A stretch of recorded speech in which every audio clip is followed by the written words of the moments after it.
Welcome, everyone, to a very special Thundercrafts podcast, where we forge through the shitstorm that is WCW Thunder. I am your host for this greatest night in the history of our sport, Josh Kaiser, and joining me today, one Mr. Kyle Hoagland. Man, we changed the format a little bit, and man, you got to go off the cuff to get this intro going.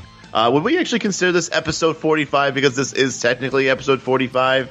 It is technically our 45th episode, 45. But I'm not going to call it 45 because people might get confused. They go and listen to episode 46, and it's episode 45 for Thunder. So it's just easiest to call this a very special year in review edition.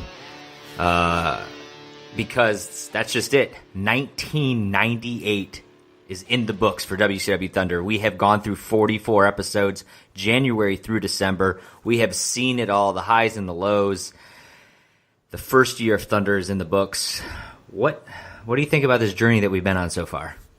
I mean, that's the good question to ask, because if you're going to ask me what do I think of Thunder and what do I think of the journey, I'm going to give you two completely different answers. The journey started off with the fact that we felt, as a little bit of a background story for everybody, we went from doing a podcast about the Monday Night Wars, the exciting happenings between, the rivaling companies, that company up in Connecticut versus that company down in Atlanta. And, maybe all the inner turmoils, the surprise signings, the ratings between the two, and just kind of going after what the formats looked like and what we kind of saw as the highs and lows, the strengths and weaknesses of the two flagship companies. And we thought to ourselves, you know what? That's boring. Let's do it about WCW Thunder. And you know why? Because there is nobody else out there that will do that. Nobody else is going to go through chronologically and watch and review WCW Thunder. So that's what we're here for. And you're starting to wonder, though, is that because there was nobody brave enough to undertake such a monumental task, or was this something that was probably workshopped many times and somebody was just like, who the hell would want to listen to this? So whoever is actually listening to this, you have no idea how much we thank you guys, because we understand that this is not the sexiest topic to discuss, but we try our best to put some glitz and glam on it for you. We try to Tony Schiavone it up as best we can. Unfortunately, there are moments when we probably Lee Marshall it. If we can get a little bit in between, give you a little bit of the Mike Tenay, then I think we're doing okay. I would like to consider us adequate, and I think that's Mike Tenay. I'd like to say so. Before we this show's going to have really no format. We're just going to kind of go the year in review. We've gone through 44 episodes. We've gone through 12 pay-per-views, an entire calendar year. The NWO, it started the year out. The Wolfpack wasn't a thing. Now we've got the Wolfpack.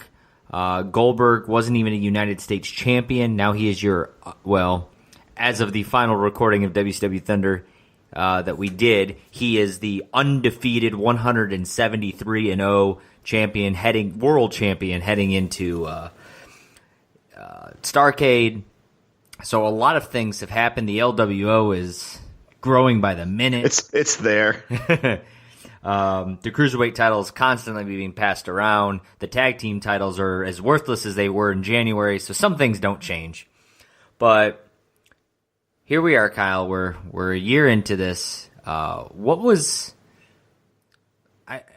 your biggest surprise about Thunder? I mean, obviously we watched it back in '98 when we were, 13 years old. But now here you are, 21 years later. What is your thoughts changed? Has your opinions changed? Have you kind of what was your thought going into this, and what are you feeling about it now?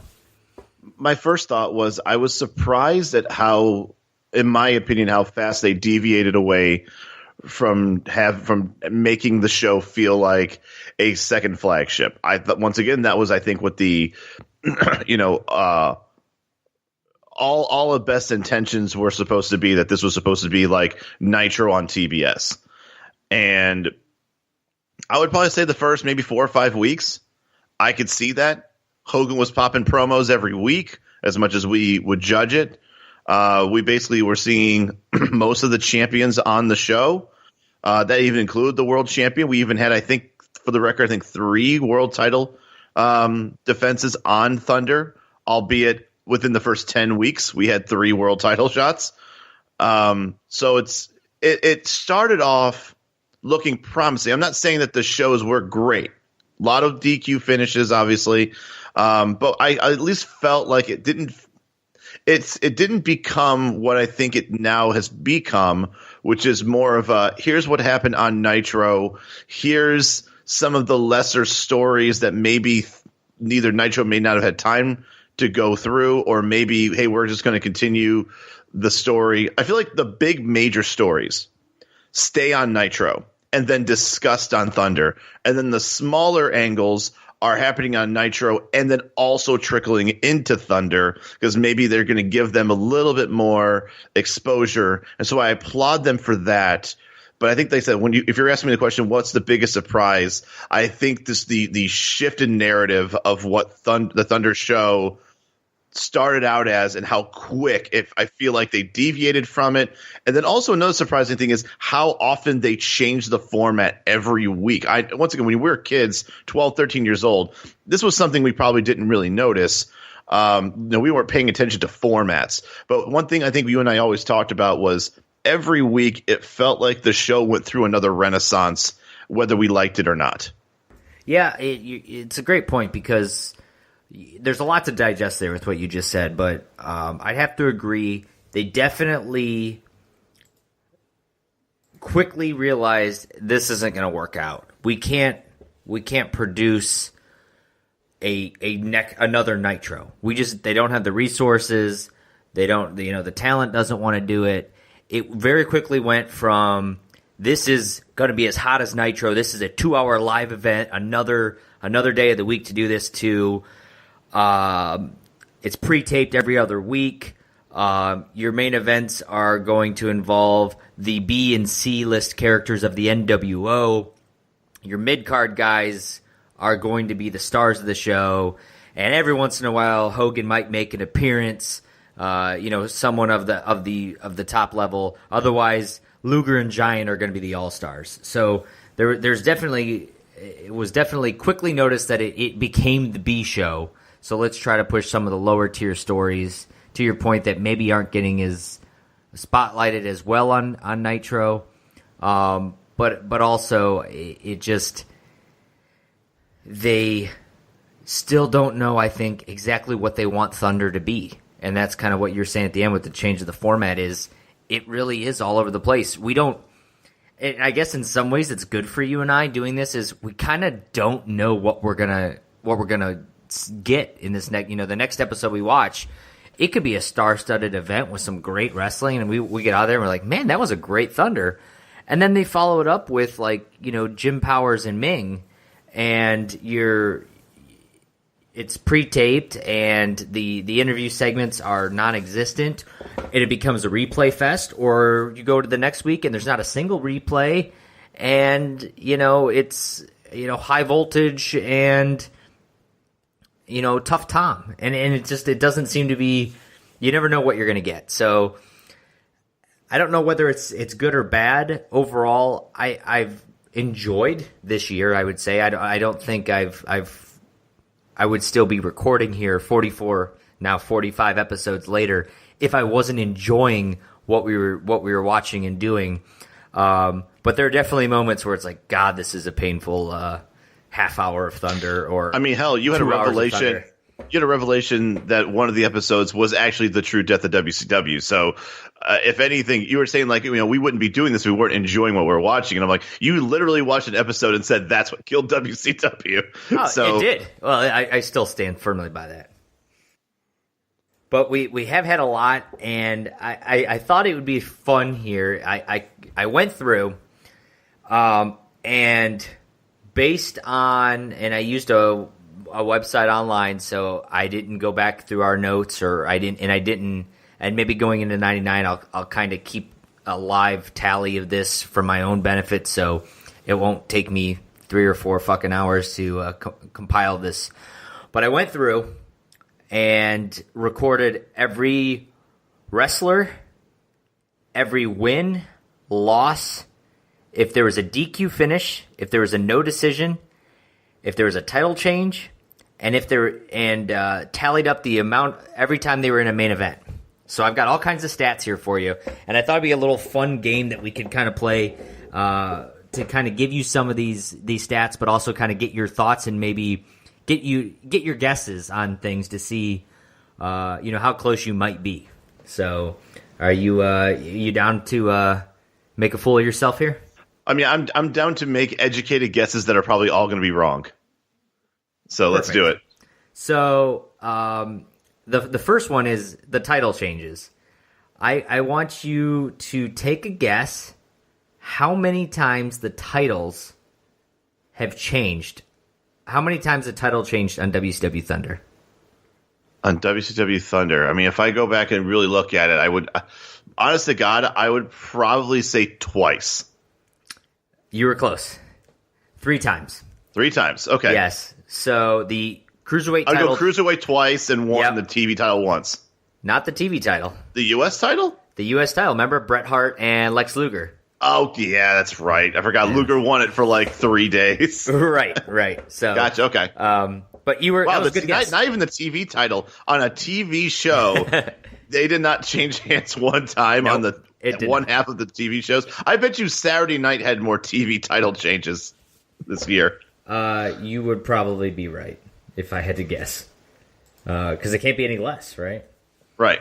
So then let's go to disqualifications. Ooh. In 44 episodes of Thunder, you average 4 to 6 wrestling matches a night. Oh, probably more than that. I would say it's average 6. 6? Okay. So 6, let's just say, and that was one thing I did not calculate, and I thought about it afterwards, and it was too late. If I had time, I was going to go back, and I didn't. Let's just say 44 episodes times 6 matches. That's 264 matches. Okay? And we might be a little off on that, but we're gonna take a guess here.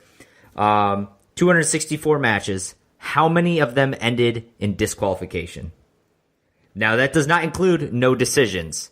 So I'm going off this straight disqualifications. So, for instance... So no contests or matches that are just thrown out. Correct. Do not count as this. All right.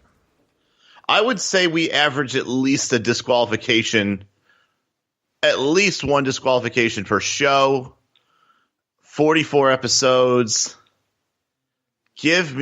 I'll give you 65 disqualifications. Pretty good guess. 59 disqualifications. I know that's not a bad guess. That's not a bad guess. No, I've got to be honest. So far, you've impressed me.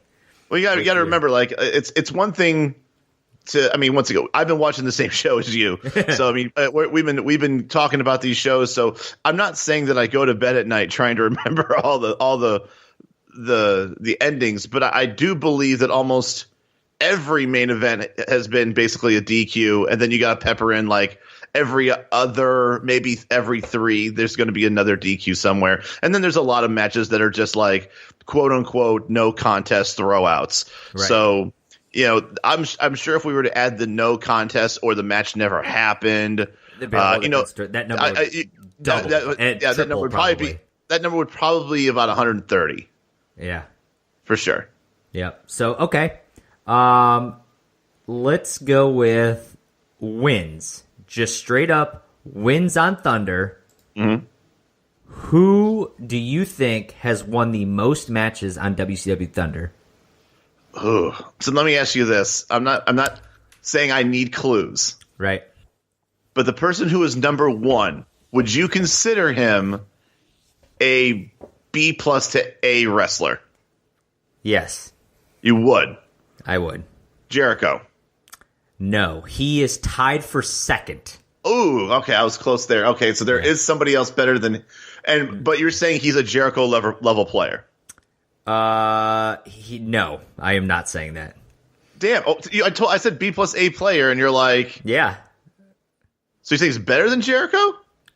Correct. Oh God. The only other person I can think of off the top of my head that would be better than Jericho and has been on the show enough to get the wins is the Giant. No, the Giant is way down on the list. Oh, really? I guess he has gone a lot of times. A lot of DQs. The Giant is, we'll get to the Giant stats here in a little bit. This is somebody who probably hasn't been on Thunder in quite some time, but dominated the early half of the year. Dominated the early half of the year. Is he in the NWO of any faction? No. God damn. Okay. Dominated. I think you're overthinking this. Am I overthinking this? I think so. Early part of the show, Booker T. Nope. You gotta tell me because I think I'm only gonna get worse. Who would win every time they were on Thunder? Hacksaw Jim Duggan. We'll get to Hacksaw too. Who would win every time on Thunder at the beginning? Goldberg? There you go, Goldberg. I guess that makes sense because I guess he was on the show every week. He was winning up until he won the world title. So Goldberg won. Goldberg had 20 appearances, or 19. I'm sorry, 19 appearances. He won all 19 of them. One of them ended in disqualification. Gotcha, but still a win for him. So he won 19. Now Jericho tied one other person with 17 wins on WCW Thunder. Who is that man? All right. So first of all, I know it's a man. Okay, that helps. Also, NWO member of any sort? No. Okay, so he's a WCW guy.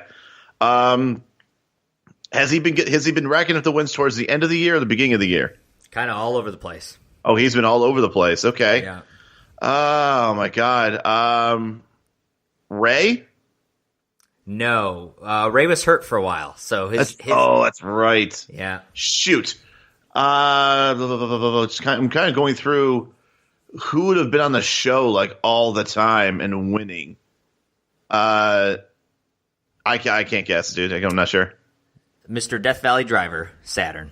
Saturn? Okay, I can go with that. Only the reason why I say I wasn't sure because I feel like the last 3 weeks he's not been winning, so he hasn't been hot lately. No, but his numbers overall, he's got 17 wins under his belt. So, and then a close third, you could say, or fourth, I guess, because he'd be the fourth ranked with 16 wins. Conan. I was gonna go. That's why I kept saying NWO. As if you said yes, I would have just said Conan immediately. After Conan, you got Luger with 13, Booker T with 12, Benoit, DDP both with 11, Fit Finlay and Scott Steiner both with 10. So that kind of I would have given Fit Finlay at least 10 wins. So, but once again, that wouldn't have put him in the top. Right. Okay. I mean, those aren't surprising. Far as I don't think so. But I think Goldberg, you kind of forget because of how the fact he hasn't been on the show since August. So okay, now let's go to losses. Who leads all of WCW Thunder with the most losses? Most losses. Okay, so first question, NWO? No. Okay. I'm guessing he is a low tier, or is he a high tier but just loses a lot? I would consider him a lower mid card. Lower mid card. Okay. You may make at best you make the argument that he is a mid card, but I think a lower mid card is probably a much fairer way. Is he like a TV champion contender? Yes. Was he a former television champion? Yes. All right. We got this going then. Okay, former television champion. Disco Inferno. Disco Inferno is number one with 17 losses on WCW Thunder. Man. And only 4 wins. Dude, he's been on 20. Well, he's been on 21 shows out of 50 or 44. So and this is 21 matches. So he might have even had appearances. I did not mark appearances, only matches. All I know is that I think he jumped to Scott Hall 3 weeks in a row. So he definitely lost a lot. He did, and for a while, like he started out like 0-12 or something like that. It was really wild. Second to him with 13 losses. Any guesses? 13 loss, so 17-13. Yeah, that's the next drop. Mid to lower again. Yeah. Former TV champion. I don't think at this time. At this time, okay. Who would have lost a bunch of times on this show? Riggs? No, that's where's Riggs at? I feel like Riggs is on the list. Riggs is like 1, 2, 3, 4, 5, 6, 7, 8th with 8 losses, and he's tied with a bunch of people with 8 losses. Okay, I gotcha. I don't want to drag this on too long, but I guess I'll make one more guess. Mid-level. Never was a TV champ, by the way. I just looked it up. What's that? Never won the TV title. Oh, this guy never won the TV title. Okay, that helps me. NWO member? No. So he's WCW. Has lost quite a bit. Let's go with Chris Adams? No. Okay.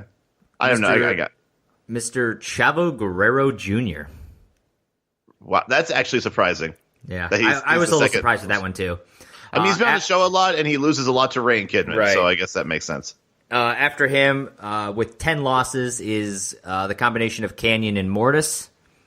And then after that, Ravens, Sick Boy, Conan, all of 9, and then it kind of goes from there. So that's your losers. So Conan is up there with the most wins and also up there with the most losses. Right. So if we for the sake of time, I will quickly let you know that as far as win percentage. So I took the, like if it were baseball, a win counts as a win, a loss counts as a loss, and I counted a tie as like any match that was thrown out.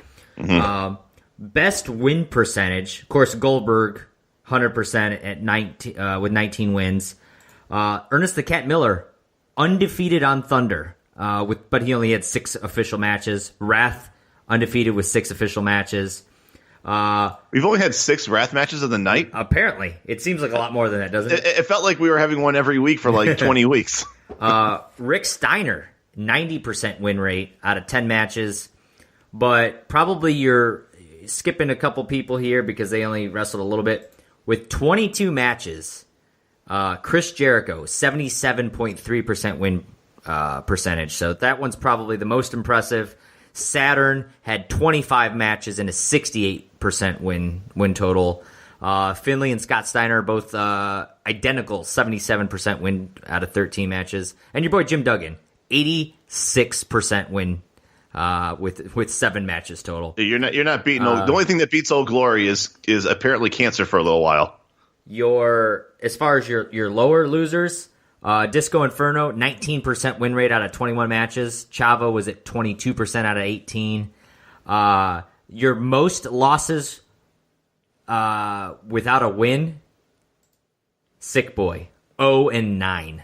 So see, I was going. That's why I kind of went with Riggs. I'm like, who is the guy who I know hasn't won, but he's like an enhancement talent, and I'm like, I can go with Riggs. But yeah, I guess Sick Boy has probably been a couple more tag matches.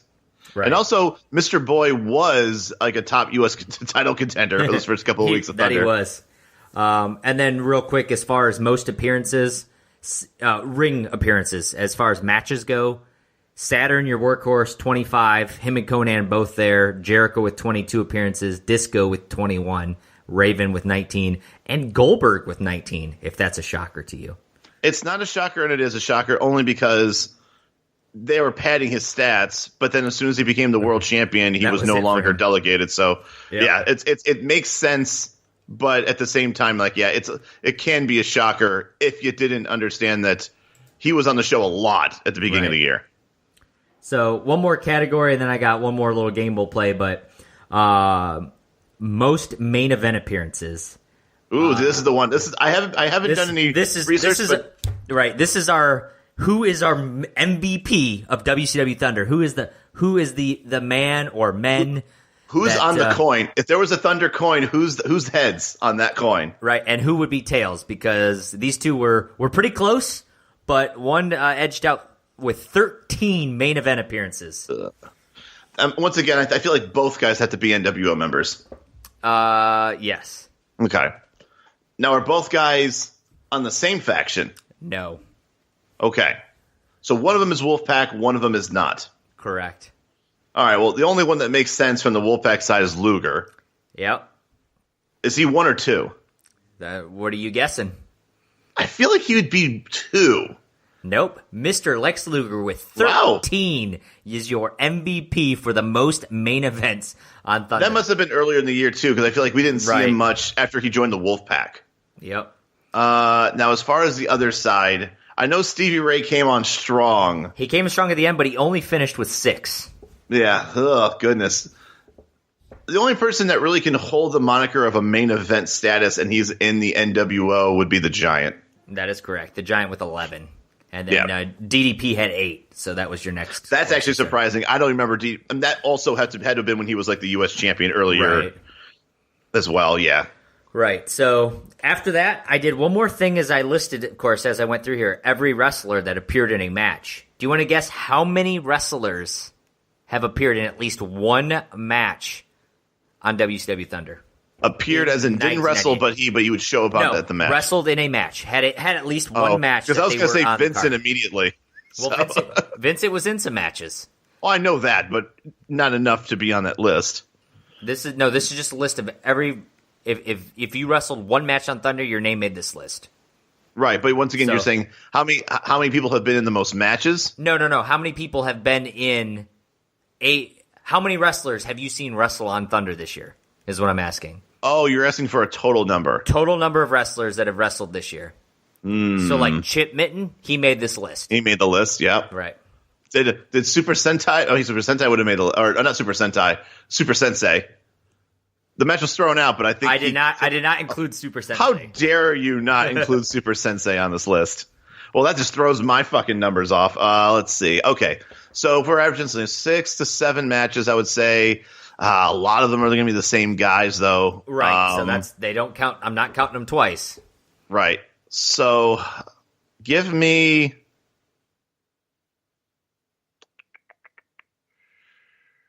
Is the number? Let me ask you this: you think is the number higher or lower? Like, when you saw the number, was it higher or lower than you expected?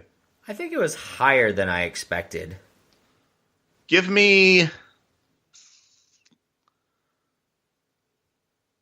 75. No, it is higher than 75. Okay, is it over 100? It is. Give me 120 then. Just below that, 115 different superstars. Do you want to know who the 100th superstar to wrestle on Thunder was? Sure. Damien. It was almost Roadblock though, which would have been much better. But I wanted to scroll through this list and read you a couple of names because I think it's just we could share some fun memories of these people. I would love to know all the one-hit wonders. That's the one I'm curious about. Are there any of the guys in there that only showed up once? There sure are. So let me sort this here real quick for you. Get all the one-hit wonders.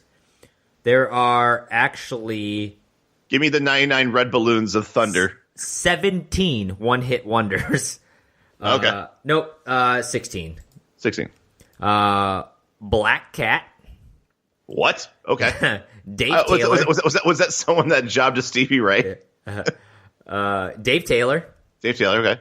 Chase Tatum. Wasn't that the guy that jobbed to Scott Steiner? We thought he looked like Brock Lesnar. He looked, he was rock solid. Yep. And we never saw him again. Okay. Nope. Dusty Rhodes. In a tag match, okay. Yep. Masachono. Sumo Fuji. Imposter Rey Mysterio Jr. Okay. Doc Dean. Our boy. Yep. Bobby Blaze. I think. Oh, he got. I think pretty sure he got an artwork shout out. Judo Sumo. He definitely got one. Of course, Roadblock. He didn't get one, but he fought Jim Duggan. Bull Payne, who I think surprised you and I in his match. And he also made it on the artwork. Mean Mike was only wrestled in one match. So, Tough Tom was, he had one singles match too, right? Correct, yep. Okay. Johnny Swinger. He made the artwork. And Chip Mitten. I think. What? And Bobby Duncan Jr. Bobby Duncan Jr. I feel like I got almost all of the one-hit wonders on our artwork. That's pretty good. Well, that's what it's for. It's what it's for. It's getting the shout-outs out there for those guys. The unsung heroes. I'm not going to put Jericho on every episode. Okay, that's just mean. And Jericho's got enough of a career. He doesn't need that. I'm also looking at the two-hit wonders here, and I see Louis Spiccoli's name here, and of course he was a big part of the initial part of Thunder. He kind of started out we kind of laughed about the guy, but he grew on us, and it was unfortunate that we did lose him. The breaker of golf clubs himself. That's right. Rick Martel, of course, wrestled 2 matches as well. So and I think he died too at some point. And Vincent was in 2 matches, so a lot going on there. So some fun names on this list. Bret Hart, of course. Let's talk about Bret Hart for a minute, Kyle, because he was the reason that one of the things Bischoff said is, if we're getting Thunder, I want Bret Hart. Let me sign Bret Hart. He'll be the star of Thunder. Mr. Bret Hart, 4 matches on Thunder, so he showed up for 10% of basically all Thunders this year. So what was his win-loss record? Do you know? 3-1. 3-1. And one was probably a DQ. Actually, it could have been. I didn't mark. I think he wrestled Sting. I think he wrestled Sting and it went to DQ. That sounds right. So he wrestled as many matches as Scott Putski did, and not as many as Chris Adams. I think I can actually name all the guys he wrestled. He wrestled Luger, got the U.S. title back. He wrestled Sting to a DQ. He beat Conan because he passed out when he got hit with the slapjack. And I believe his only other win, I think he beat. Oh my goodness! Actually, I probably can't even think of the fourth one. And that's not important, but I'm just trying to jog my memory of these guys. And I would assume he probably cheated his way to a win against maybe Benoit or something like that. So it wouldn't surprise me. That said, we're talking about some of these matches, and those were kind of the stats I had out there. So hopefully you guys found them as interesting as I did. I think there was some surprise stuff on there, and a little fun stats. But we watched somewhere. We just guessed 264. That that number could be a little bit lower, a little bit higher, but let's say somewhere between 250 and 275 matches on Thunder. Any of them really stick out as your favorites? I would say the one that I always go back to, and we could talk about Ray and Juventud. I think that was probably one of the higher. I think we both gave one of their matches a 3.5 star. I think it was one where actually the title changed hands when Ray beat him on. So I think that also bumped it up that there was actually a title change on Thunder, and not to mention it was also a very high quality match that went for a good amount of time. But I think the one that keeps on coming back to me when I start thinking about my favorite match was actually a tag match between, if I recall correctly, it was Benoit and Eddie Guerrero and Dean and Jericho. Yeah, that's one that always sticks in my mind too. Because it was just, once again, it was very soundly done. For 4 guys who I think for the most part are singles wrestlers, just meshed really well in the ring. No matter who they were in with, they worked as a tag team really well. The finish was satisfying, and it was just one of those. It's one of those matches if you wanted to get into the business and you wanted to know what it's like to do a tag match, especially if you're not going in there with a buddy, if you don't have your own Robbie Rage. How would you want to watch it where you're just 4 guys that just have great chemistry in the back, have known each other for years but never been tag partners with each other, how you can actually make a tag match look really, really good. This is a classic example of how to pull it off. Oh yeah, no, they told a great story, and it's on Thunder. You're getting limited time, and I think that was one that you could just tell there was 4 superstars there, and there's a reason that. They told a story too that had no, like, there was no story really. Like, there was just really just 4 good workers that told a story that wasn't like, oh, if you guys remember from Nitro, this happened or this happened, and now they're having a match. No, this was just 4 high octane, high quality workhorses putting on a great show. Absolutely, and it was one of the best. Now I know we had some other 3-star matches, and unfortunately, I was trying to do a quick search in our notes to find them, and it's just not cooperating. So I couldn't give us some other ones. There was also some really, really bad matches that we've seen over this time, as you would expect. And fortunately, I think most of them kind of run together. The bad matches. I don't know if there's any that really sticks out. Like, God, this was just terrible. I think the only match that I could think of that I was like, it's not about the match quality, because even a shitty match with botches, like, I'm okay with that. Sometimes people just don't have chemistry in the ring. For me, it's poor booking and shitty endings. And unfortunately, that happened so much on Thunder. That's WCW in a nutshell. That it's hard to really pick out one. And I think the one I didn't like the most, just because it was something we didn't ask for, and no one really would have cared about. I think of like things like Disciple versus Tough Tom, that one was rough. Because A, it wasn't a good match. B, who gives a shit? And then I'd also put Disciple and Horace in there. Like, at the very least, that told a story, though. Yeah, I know.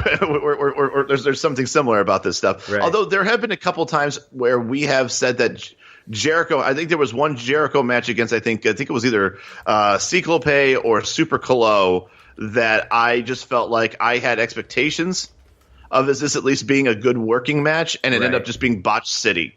And you could just tell that Jericho was like, fuck this, I'm putting you in the Lion Tamer, and we're going to get out of here.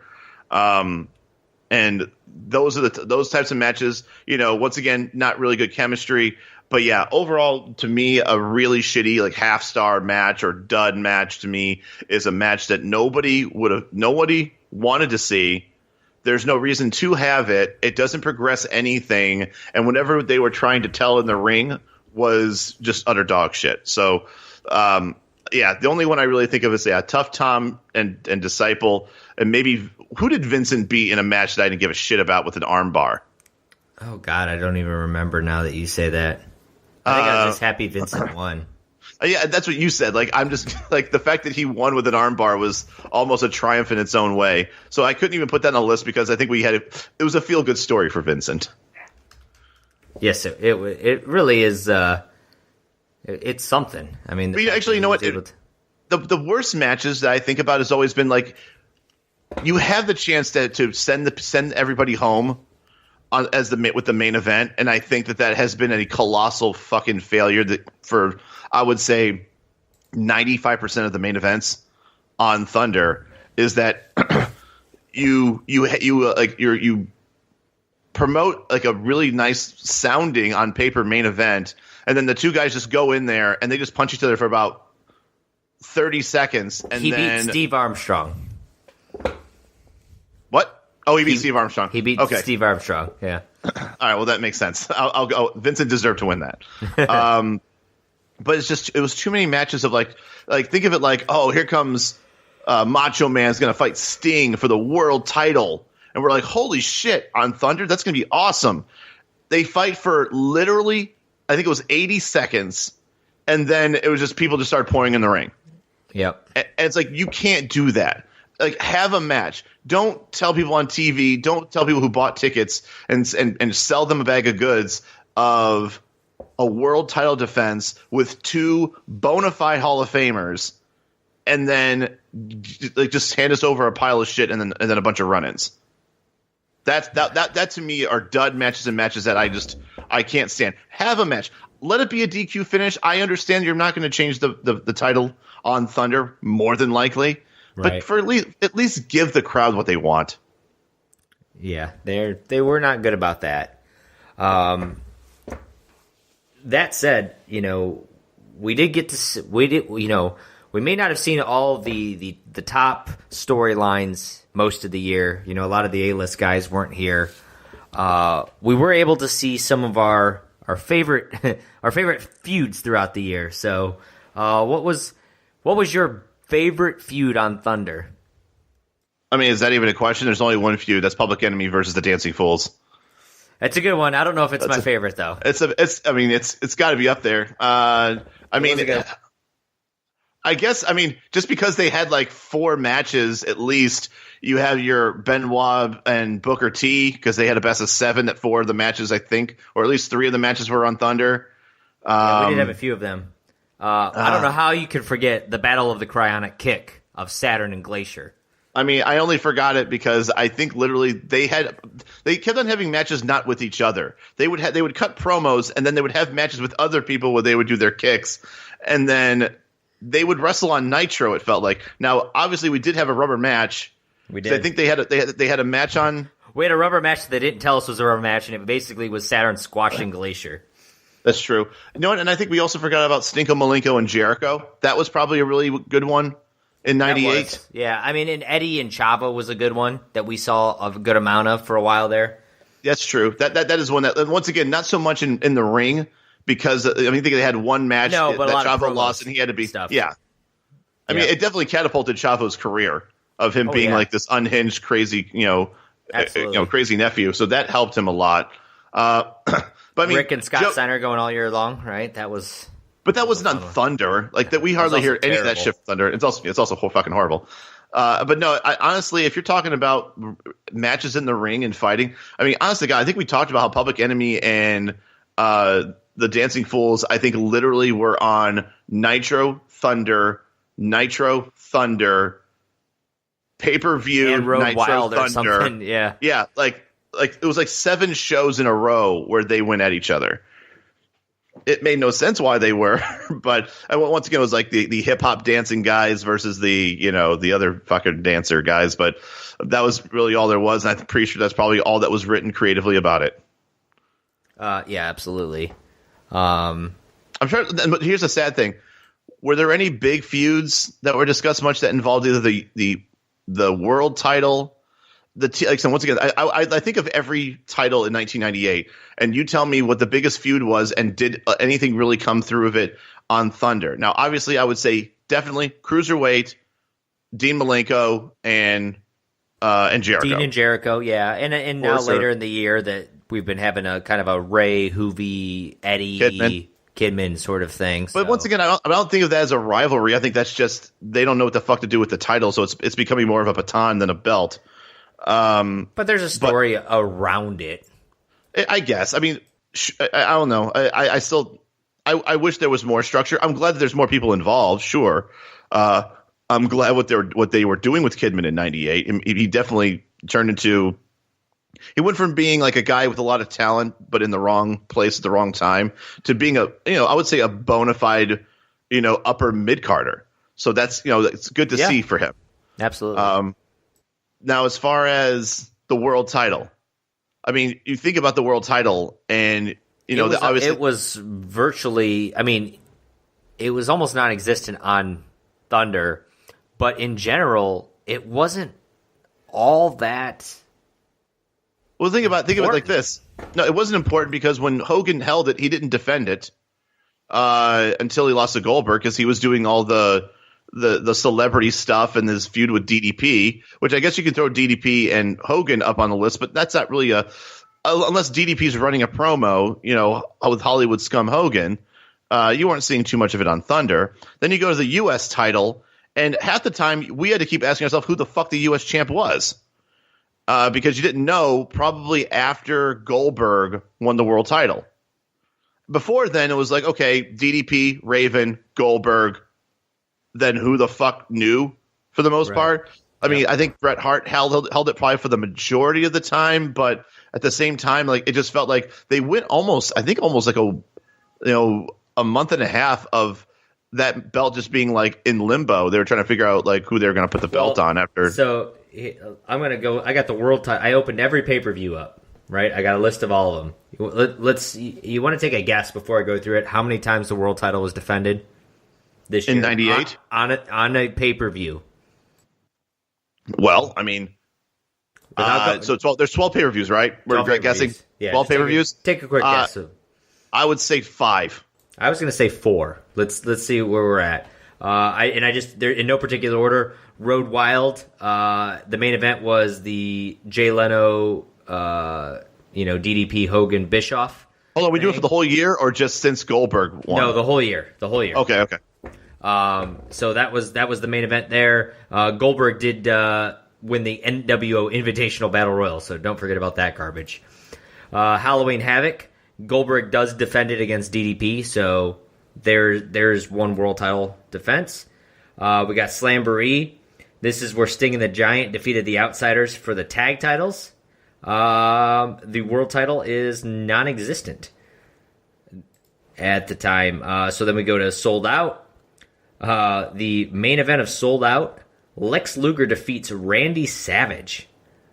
So no world title there. Actually, only the TV title and the Cruiserweight title are defended at that card. So interesting. Spring Stampede. Savage beats Sting for the world title, so there's a world title defense there early on in the year. And then Hogan beats him the very next night. Right. Starrcade, of course, Nash is going to beat Goldberg. If you guys haven't watched that yet, I apologize for spoiling it for you. I apologize too. Great American Bash. Sting defeats the Giant for control of the WCW Tag Team titles. So there you have it. Super Brawl 8. Dude, we could do a podcast with just the 1998 situation of the tag titles in WCW. Oh, God, what a disaster that is! Yeah, Sting is going to defeat Hogan for the world title at Super Brawl. So now we're at 4 with 4 remaining. So your guess is looking pretty good, Kyle. We'll see. Uncensored, Hogan defeats Randy Savage in a steel cage match to a no contest. But Sting is going to defeat Scott Hall for the World Heavyweight title. So there is the 5th one right there at Uncensored 98. World War III, of course, no world title defended there. Your main event title match is DDP and Bret Hart for the U.S. Fall Brawl. You got the War Games match for the main event. So no world title, it looks like here. That is correct. And Bash at the Beach, that is Rodman and Hogan. But Kurt Hennig wrestles Goldberg for the world title. So 6 times, half the year, and that Goldberg-Hennig match, I don't know. So it's amazing to think about that the world title, the most prestigious, the big gold belt, is defended or wrestled for on a pay-per-view only half of the year. But you know what's also funny? I would also venture to guess that the world title is put on the line at least one Nitro every month. It probably is. You're probably not wrong there. Just for the sake of ratings. Right. Well, of course, that Goldberg beats Hogan, and that's the big story this year. I know Hogan beats Savage on there. Right. And I'm sure there's a couple world title matches that got thrown out. I imagine. So now here we are. 98 is over, Kyle. Of course, the streak is over. Nash wins. Scott Hall interferes. Bam Bam Bigelow's here. Finger poke of doom is going to happen because we're not going to be here. By the time we watch Thunder, I think a lot of shit's going to change. 1998 for Thunder.